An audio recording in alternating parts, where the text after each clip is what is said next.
Assalamualaikum warahmatullahi wabarakatuh. Kami dari kelompok 1 akan menjelaskan tentang sel mitosis dan meiosis. Pembelahan mitosis merupakan pembelahan sel yang melibatkan pembagian inti kromosom dan sitoplasma untuk membentuk dua anak yang identik secara genetik. Jumlah kromosom yang dimiliki oleh anakan adalah 2N atau disebut diploid. Profase. Pada fase ini membran inti mulai rusak menjadi bagian-bagian kecil dalam kurung fragmen. Benang-benang kromatin menebal dan memendek membentuk kromosom. Metafase. Pada tahap metafase terjadi penyebaran kromosom tepat di bagian tengah sel. Tahap ini memiliki ciri khas yaitu kromosom akan tersusun rapi pada bagian atau bidang ekuator. pada tahap anafase, kedua belah kromatin akan memisah menuju kutub yang berlawanan, dan pada akhir anafase, kutub sel akan memiliki kromosom yang jumlahnya sama. Yang keempat, ada telofase.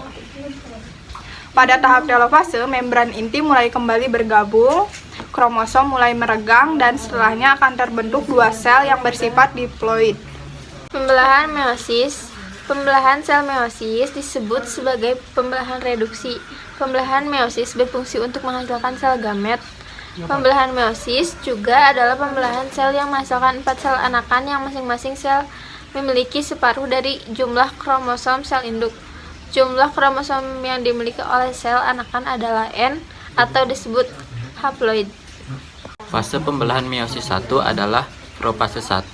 Membran inti mulai rusak menjadi bagian kecil, fragmen, dan terbentuk gelendong. Benang-benang kromatin memadat menjadi kromosom dan kromosom homolog berpasangan. Terjadi pindah silang pertukaran segmen molekul DNA yang sesuai di antara kromatid non-saudara. Metafase 1. Kromosom berjejer pada bidang pembelahan. Anafase 1.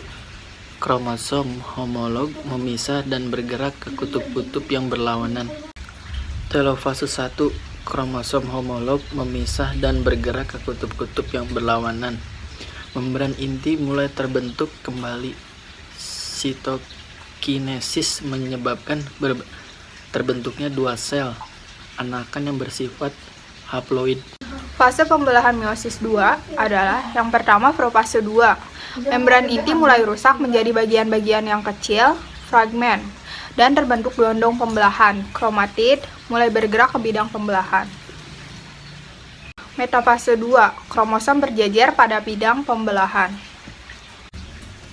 Anafase 2. Kromatid terpisah dan bergerak ke kutub-kutub yang berlawanan. Telofase 2. Nukleus berbentuk kromosom terurai membentuk kromatin dan sitokinesis terjadi. Sekian penjelasan dari kelompok kami. Wassalamualaikum warahmatullahi wabarakatuh.